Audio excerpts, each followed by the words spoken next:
So as we have already been reminded by a plethora of Davids, this is a service in which we remember that we are connected to a larger body. And earlier this month, I began my year by hearing one of my mentors preach. In his 9th decade, he spoke of his Universalist roots and being raised in a faith that was strongly evangelical and grounded in a cherished tradition. His first job was going door to door, telling people about Universalism and gathering people to form new churches.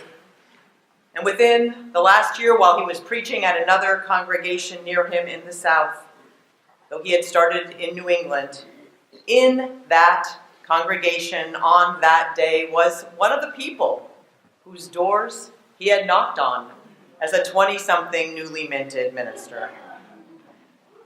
As he told that story, and later at lunch, as I watched him tell my 15-year-old son about the importance of history, imploring him to be part of the generation to keep learning about the past, it occurred to me that we cannot have a living tradition without the living commitment of all of us.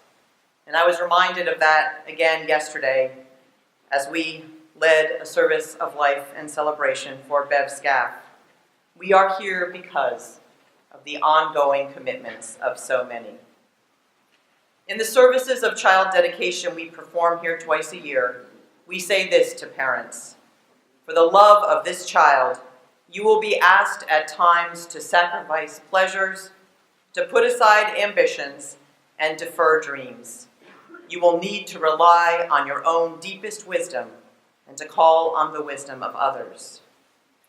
In this sense, I believe that is what all of us who love this congregation and this faith are asked to do, because ours is not a service of blessing, because here we know that all are born blessed.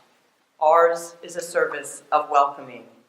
And when we gather at a memorial service to mark those who we have lost, as we just heard their names, we don't do so because the person would be damned to some unsavory fate without our gathering.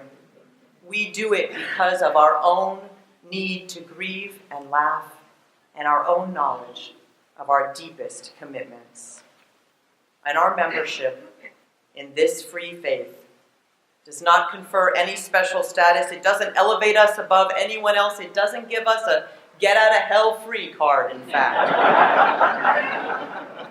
Membership just simply tells us that we are committed to bringing the promise and the hope of our faith tradition into this world. So we make these commitments all through the year, but this is a Sunday when we remember them. May we be the ones